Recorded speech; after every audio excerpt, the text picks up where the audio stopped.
حسبنا اللہ ونعم الوکیل، حسبنا اللہ ونعم الوکیل۔ سب سے پہلے تو میں آپ سب خواتین کو جو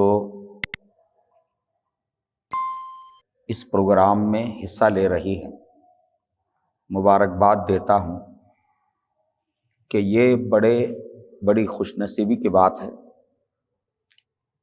کہ خواتین کی اصلاح اور خواتین سے متعلق دینی رہنمائی کے لیے یہ پروگرام فیوچر اسٹارز اکیڈمی اور منبر و محراب کے زیر انتظام منعقد ہو رہا ہے، اور یہ نہایت مؤثر اور مفید پروگرام ہے۔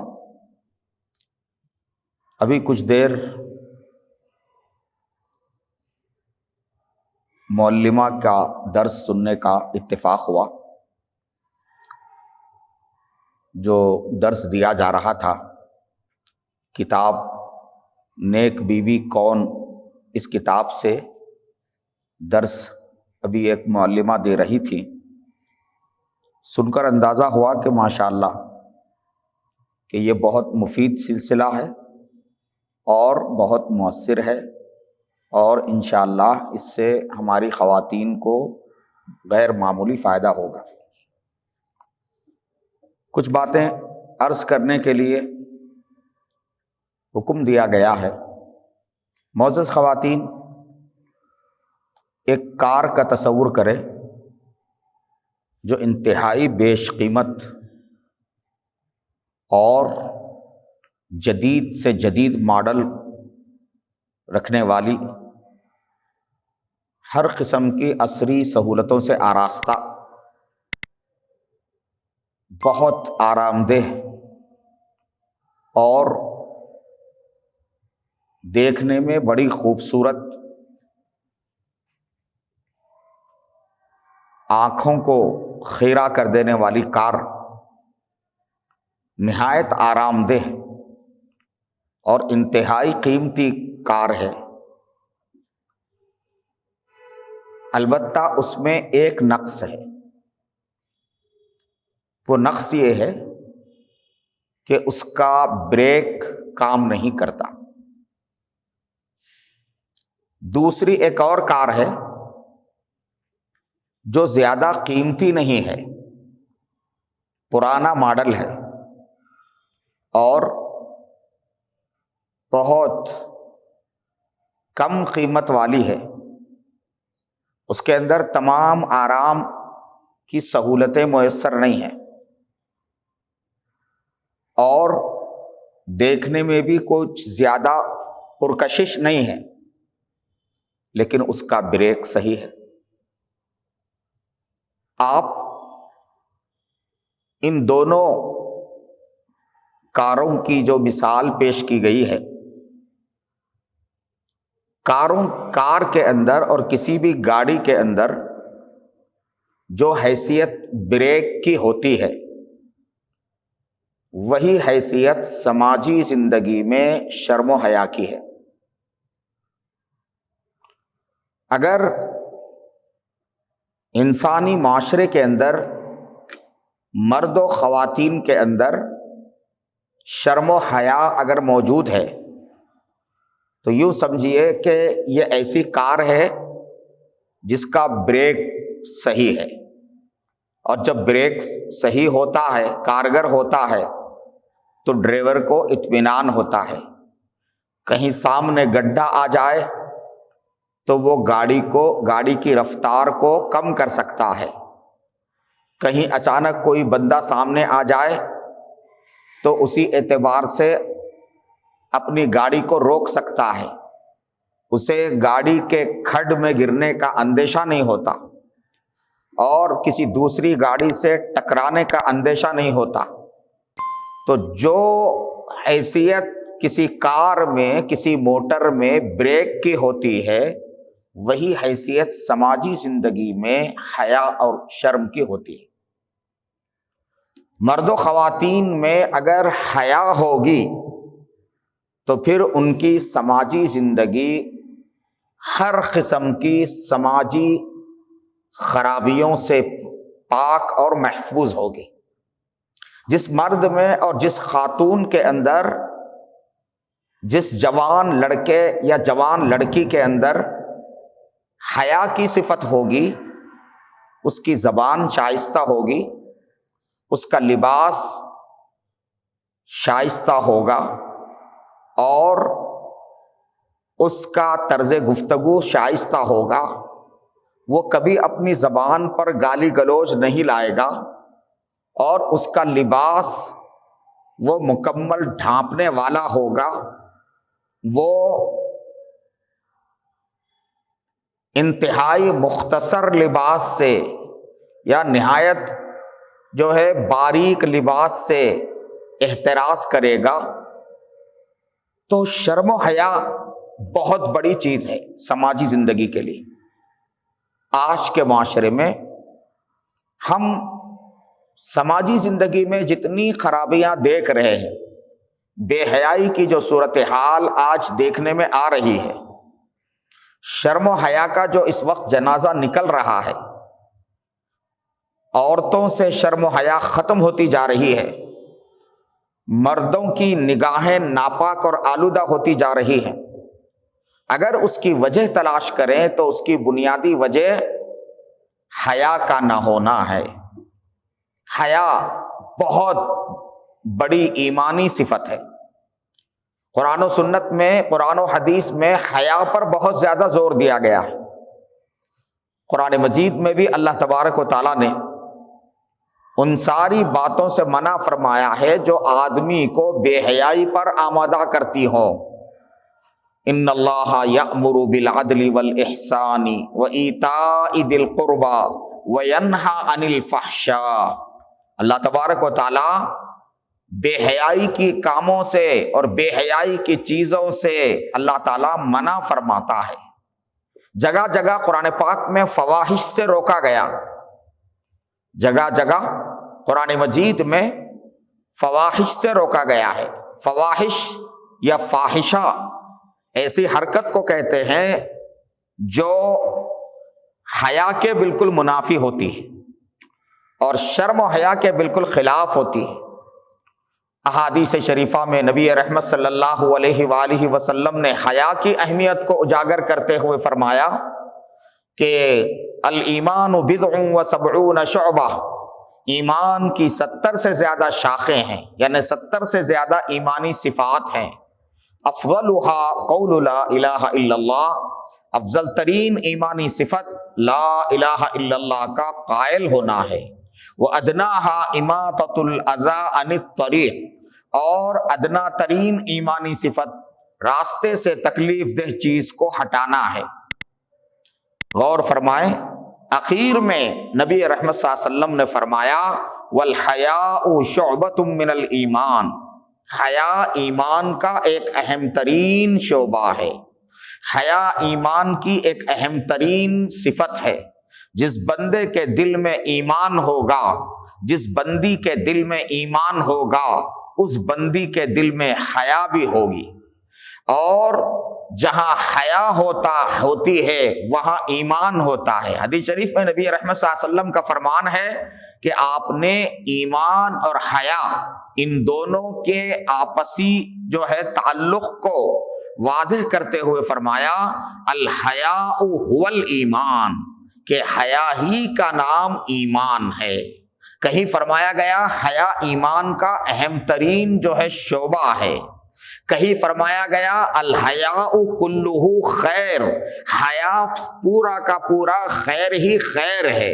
ایک حدیث میں حیا کی اہمیت پر روشنی ڈالتے ہوئے نبی پاک صلی اللہ علیہ وسلم نے فرمایا کہ اذا لم تستحی فافعل ما شئت، تمہارے اندر سے اگر حیا نکل جائے تو پھر تم جو چاہے کرو۔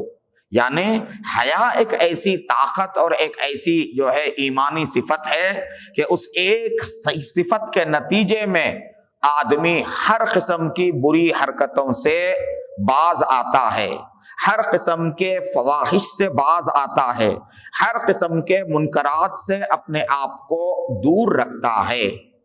یہ حیا کی اہمیت ہے۔ آپ غور کریں، نبی کریم صلی اللہ علیہ وسلم کے زمانے عہد مبارک میں ایک جنگ کے دوران ایک خاتون کا لڑکا شہید ہو گیا۔ اس خاتون کا نام ام خلاد، صحابیہ ام خلاد رضی اللہ عنہا ہے۔ ان کے لڑکے کی شہادت کی اطلاع ملی تو وہ نبی کریم صلی اللہ علیہ وسلم کی خدمت میں حاضر ہو کر معلوم کرنے لگی۔ اس حال میں وہ آپ صلی اللہ علیہ وسلم کے پاس آئیں کہ ان کا چہرہ دوپٹے سے ڈھکا ہوا تھا۔ آپ صلی اللہ علیہ وسلم کے پاس آئیں، وہاں اور مرد و خواتین بھی موجود تھی۔ ڈھکے ہوئے دوپٹے سے ڈھکے ہوئے چہرے کے ساتھ وہ خاتون آئیں۔ لوگ اسے دیکھ کر کہنے لگے کہ تمہارا تو اتنا بڑا معاملہ پیش آیا کہ تمہارا لڑکا جو ہے شہید ہو گیا، اور اتنی بڑی جو ہے یعنی آفت تم پر آئی، اور اتنا بڑا سانحہ تمہارے ساتھ پیش آیا کہ تمہارا جوان لڑکا دنیا سے چلا گیا۔ ایسی حالت میں تم نے اپنے چہرے کو جو ہے یعنی یہ تو پریشانی کا وقت ہے، مصیبت کا وقت ہے، اور اس میں تو آدمی کو اپنی بالکل خبر نہیں رہتی ہے، لیکن تم نے اس حال میں بھی اپنے چہرے کو دوپٹے سے ڈھانک رکھا ہے۔ تو وہ فرمانے لگی کہ میں نے اپنے بیٹے کو کھویا ہے، اپنی حیا کو میں نے نہیں کھویا ہے۔ تو اس سے آپ اندازہ فرمائیں کہ صحابہ رضی اللہ عنہم کے زمانے کی جو خواتین تھیں ان کے اندر کس قدر حیا تھی، اور وہ نازک سے نازک موقع پر بھی پردے کا اہتمام کرتی تھی، شرم و حیا کا اہتمام کرتی تھی۔ کچھ بھی ہو جائے، کتنی ہی مصیبت کیوں نہ آئے، لیکن وہ چہرے سے پردہ نہیں ہٹاتی تھی، اور بے پردگی میں مبتلا نہیں ہوا کرتی تھی۔ قرآن پاک سے بھی حیا کی جو ہے اہمیت کا اندازہ ہوتا ہے، بلکہ یہ بات سمجھ میں آتی ہے کہ انسان کی فطرت میں اللہ تبارک و تعالیٰ نے حیا رکھی ہے۔ اس کی دلیل یہ ہے کہ اللہ تبارک و تعالیٰ نے حضرت آدم اور حضرت حوا ان دونوں کو اللہ نے جنت میں رکھا، اور ان سے کہا گیا کہ فلاں درخت کے قریب نہ جانا اور اس کا پھل استعمال نہ کرنا، لیکن دونوں کے دونوں شیطان کے بہکاوے میں آ گئے، اور جس پھل کو کھانے سے ان کو روکا گیا تھا اس پھل کو انہوں نے کھا لیا۔ جو ہی پھل کھا لیا ان دونوں کے لباس اتر گئے، حضرت آدم و حوا کے لباس اتر گئے۔ لباس اترنا تھا، قرآن مجید گواہ ہے، قرآن پاک میں اس واقعے کو ذکر کیا گیا ہے کہ جو ہی ان دونوں کے لباس اتر گئے، دونوں کے دونوں یعنی سب سے پہلا مرد اور سب سے پہلی خاتون، ان دونوں کا حال یہ تھا کہ جب اچانک ان کے جسم سے لباس اتر گیا تو یہ دونوں کے دونوں بے ساختہ جنت کے درختوں کے پتوں سے اپنے جسم کو ڈھانکنے لگے۔ علماء کرام فرماتے ہیں کہ اس واقعے سے معلوم ہوتا ہے کہ جسم کو ڈھانکنا اور حیا کا لحاظ کرنا اور شرم و حیا انسان کی فطرت میں داخل ہے۔ تبھی تو حضرت آدم اور حضرت حوا جب ان کے لباس اتر گئے تو بے ساختہ یہ دونوں کے دونوں جنت کے پتوں کو اپنے جسم پر چپکانے لگے۔ ہمیں یہ بات معلوم ہونا چاہیے کہ انسان کی اصل فطرت حیا ہے اور ستر ہے اور جسم کو ڈھانکنا ہے، جسم کو بے لباس رکھنا، برہنگی کا جو ہے نا برہنگی اختیار کرنا، عریانیت کو اپنانا، یہ فطرت انسانی نہیں ہے بلکہ یہ فطرت انسانی کے خلاف ہے۔ انسان کی فطرت یہ ہے کہ انسان چاہے مرد ہو یا عورت ہو وہ اپنے جسم کو ڈھانکنا پسند کرتا ہے، وہ شرم و حیا کو جو ہے اختیار کرتا ہے۔ اور قرآن مجید میں اللہ تبارک و تعالیٰ نے حضرت شعیب علیہ الصلوۃ والسلام کی ایک لڑکی کا کردار اللہ نے ذکر فرمایا ہے۔ حضرت موسیٰ علیہ الصلوۃ والسلام جب مصر سے نکل کر مدین پہنچے اور مدین میں جو ہے ایک ایسی جگہ پہنچے جہاں جو ہے ایک کنویں پر لوگ اپنے جانوروں کو پانی پلا رہے تھے، اور ساتھ ہی ان دو لڑکیوں نے اپنے جانوروں کو روک کر وہ انتظار میں کھڑی تھیں۔ حضرت موسیٰ علیہ السلام نے یہ منظر دیکھا تو انہوں نے کنویں سے پانی نکالا اور ان دو لڑکیوں کے جانوروں کو پانی جو ہے پلایا۔ وہ دونوں کی دونوں لڑکیاں دراصل اس وقت کے پیغمبر حضرت سیدنا شعیب علیہ السلام کی صاحبزادیاں تھیں۔ وہ دونوں لڑکیاں بہت متاثر ہو گئیں اور وقت سے پہلے جو ہے گھر پہنچ گئیں اور اپنے ابا جان کو بتا دیا کہ ایک نوجوان جو ہے آج ہمیں ملا اور اس نے ہمارے جانوروں کو پانی پلوا دیا۔ جب حضرت شعیب علیہ السلام نے یہ سنا تو انہوں نے اپنی ایک لڑکی کو، ایک صاحبزادی کو بھیجا، جاؤ اس نوجوان کو بلا لے آؤ۔ تو حضرت شعیب علیہ السلام چونکہ وہ جو ہے بڑی عمر کے تھے اور گھر میں کوئی مرد نہیں تھا، تو جس کی وجہ سے بچیوں کو سارے کام کرنے پڑتے تھے، تو ایک اپنی بیٹی کو انہوں نے بھیجا۔ حضرت موسیٰ علیہ السلام ایک درخت کے نیچے بیٹھے ہوئے تھے۔ اب وہ لڑکی جو ہے حضرت موسیٰ علیہ السلام کو بلانے کے لیے آئی، تو کس طرح سے آئی اس کا ذکر قرآن میں کیا گیا ہے۔ فَجَاءَتْهُ إِحْدَاهُمَا تَمْشِي عَلَى اسْتِحْيَاءٍ، ان دونوں میں سے ایک لڑکی وہاں حضرت موسیٰ علیہ السلام کے پاس آئی، تمشی علی استحیاء، انتہائی شرم و حیا کے ساتھ چلتی ہوئی آئی، شرمیلے انداز سے، اس کی رفتار میں شرم و حیا تھی۔ تو یہ واقعہ اللہ تعالیٰ نے قرآن میں ذکر کر کے عورتوں کے لیے حیا کا کردار کتنا اہم ہے اس کو اللہ تعالیٰ نے واضح فرمایا۔ معزز خواتین، ہمیں اپنے بچوں اور اپنی بچیوں کی تربیت شرم و حیا کے جو ہے تہذیب میں کرنا چاہیے۔ ایک خاتون کا، ایک مسلمان لڑکی کا سب سے قیمتی زیور شرم و حیا ہے۔ قرآن پاک میں حیا سے متعلق تعلیمات کی بڑی تاکید کی گئی ہے۔ عورتوں کو پردے کا حکم دیا گیا اور مرد و خواتین کو جب باہر نکلیں تو اپنی نگاہیں نیچی رکھنے کا اللہ نے حکم دیا۔ سورہ نور کے اندر مردوں سے الگ خطاب کیا گیا، عورتوں سے الگ خطاب کیا گیا اور فرمایا گیا کہ تم اپنی نگاہیں نیچی رکھو۔ اور اسی طرح سے سورہ احزاب میں پردے کے احکام نازل کیے گئے اور عورتوں کو جو ہے تاکید کی گئی کہ وہ جو ہے پردے کا اہتمام کریں۔ اسی طرح سے مردوں کو نگاہوں کی حفاظت کا حکم دیا گیا۔ یہ ساری تعلیمات شرم و حیا کی اہمیت کو واضح کرتی ہیں۔ معزز خواتین، ہمیں یہ بات جان لینا چاہیے کہ مسلم معاشرے کے اندر مسلم خواتین کا کردار انتہائی غیر معمولی ہے۔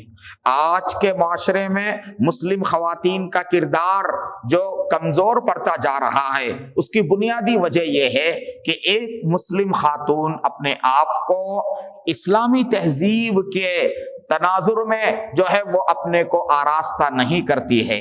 اگر مسلم خواتین کے اندر وہ تمام باتیں آ جائیں جو اسلام چاہتا ہے، تو پھر مسلم خواتین کا کردار اسلامی معاشرے کے اندر انتہائی مؤثر کردار ہوگا۔ ایک مسلم خاتون اگر دیندار ہوگی تو وہ ایک کامیاب بیوی بنے گی، وہ ایک کامیاب ماں بنے گی، وہ ایک کامیاب بہن بنے گی اور وہ ایک کامیاب بیٹی بنے گی۔ بیوی بنے گی تو وہ اپنی اولاد کی صحیح تربیت کرے گی، ماں بنے گی تو وہ اپنی اولاد کی صحیح تربیت کرے گی اور گھر کی ذمہ داریوں کو صحیح طور پر وہ جو ہے ادا کرے گی۔ الغرض ایک مسلم خاتون کے لیے جو کردار مطلوب ہے، اس مطلوبہ کردار کو مسلم خواتین میں لانے کے لیے مسلم خواتین کی دینی تربیت نہایت ضروری ہے۔ تو یہ جو پروگرام چل رہا ہے جس کے اندر جو ہے خواتین کے لیے روزانہ اسباغ جو ہے پیش کیے جا رہے ہیں، یہ بہت جو ہے اہمیت کے حامل ہیں۔ اس کے نتیجے میں مسلم خواتین ایسی جو ہے صفات سے آراستہ ہوں گی کہ جن صفات کے نتیجے میں مسلم معاشرے میں جو مسلم خاتون کا کردار ہے اس کردار کو وہ صحیح طور پر نبھا سکیں گی۔ آج گھروں میں بے دینی اس لیے عام ہے کہ مسلم خاتون دین سے دور ہے۔ آج ہمارے بچے تربیت سے محروم اس لیے ہیں کہ مسلم خاتون کو اپنے بچوں کی تربیت کی کوئی فکر نہیں ہے۔